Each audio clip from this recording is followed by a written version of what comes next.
Bonjour et bienvenue, voici notre tour d'horizon économique, géopolitique, sanitaire et boursier. Nous sommes le mardi 15 février et pour comprendre comment tourne la planète finance, c'est sur la bourse au quotidien et nulle part ailleurs. Et l'épisode du jour s'intitulera « Tout le monde fait marche arrière, alors les marchés vont de l'avant ». Alerte, alerte sur le front russo-ukrainien. Les troupes russes font mouvement. Oui. Elles retournent, pour certaines d'entre elles, vers leur base.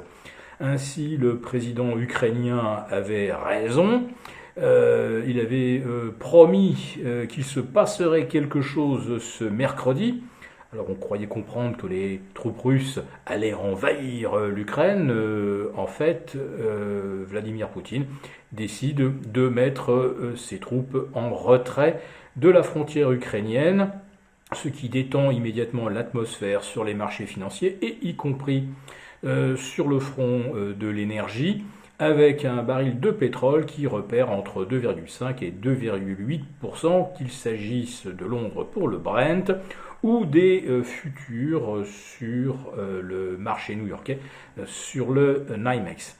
Alors, le baril de Brent a pratiquement atteint l'objectif des 97 $. Il s'en est fallu de quelques centièmes. Pour le WTI, on est resté à environ 1 $ de l'objectif. Globalement, la tendance reste quand même haussière, mais pour l'instant, on est en train d'assister aussi à une détente des prix de l'énergie. L'autre marche arrière dont il est question aujourd'hui, c'est celle de la Fed. Alors hier, avec la réunion extraordinaire, on se demandait si on allait avoir une hausse de taux anticipée de 25 points de base ou l'annonce d'un arrêt prématuré du quantitative easing.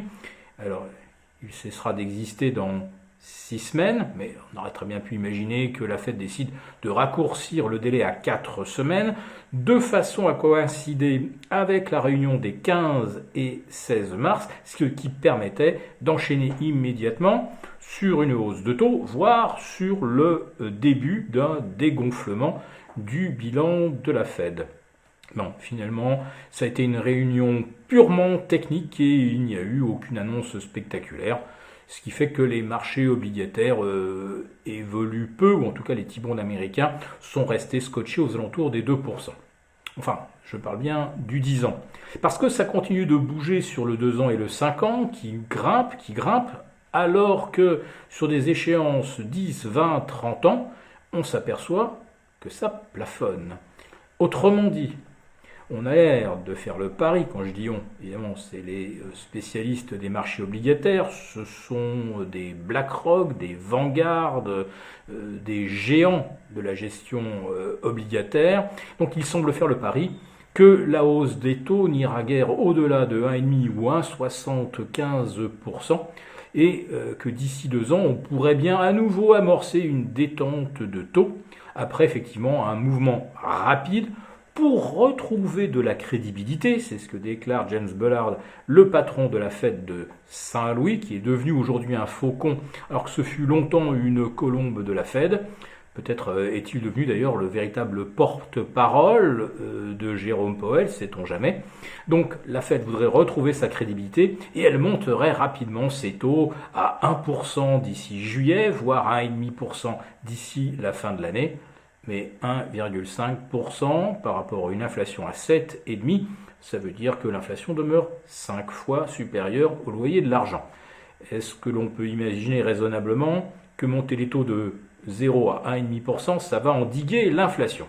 Par contre, ce qui pourrait endiguer la hausse des marchés, c'est que les liquidités se raréfient, que l'on assiste effectivement au dégonflement du bilan de la Fed. La dernière fois que ça a été essayé, c'était en 2018. Ça s'est bien passé au cours des 9 premiers mois, beaucoup moins au cours des 3 mois suivants, ce qui fait que début 2019, la Fed faisait machine arrière toute et dégonflait donc le loyer de l'argent de 2,25 à 1,5%.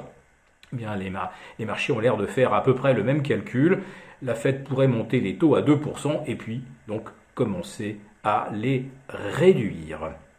Alors, Pas mal de bonnes nouvelles donc aujourd'hui, ce qui stimule le CAC 40, remonter au contact des 6950. Il y a encore un peu d'espace pour progresser, d'abord pour refermer le gap des 6992 et après ça on pourrait même aller jusqu'à tester la résistance oblique issue des sommets du 4 janvier. L'oblique se situe actuellement à 7080. C'est peut-être à partir de ce niveau qu'il faudra à nouveau commencer à se préoccuper de couvrir les portefeuilles, étant donné qu'on a l'impression maintenant qu'il vaut mieux vendre les rebonds qu'acheter les creux. Quoique, si on a payé le CAC à 6750 hier, on n'a pas fait une mauvaise affaire puisqu'on vient de reprendre quand même 200 points. Alors avec un petit peu de levier sur des ETF, type LDC par exemple, on a quand même bien gagné sa vie en l'espace de 48 heures, on est à pas loin de plus 10%. La détente du contexte géopolitique par contre pèse assez logiquement sur l'or qui une nouvelle fois a buté sur la zone de résistance des 1850. L'argent rebaisse également, mais bon, on ne va pas dire pour l'instant que c'est un mauvais présage, et de toute façon, avec une inflation à 7,5%, voire peut-être 7% d'ici la fin du premier trimestre, les métaux précieux ont encore largement la possibilité de progresser et de sortir de leurs canaux baissiers. Si cette vidéo vous a plu, n'hésitez pas à nous mettre un pouce, et on vous retrouve demain pour une nouvelle chronique quotidienne.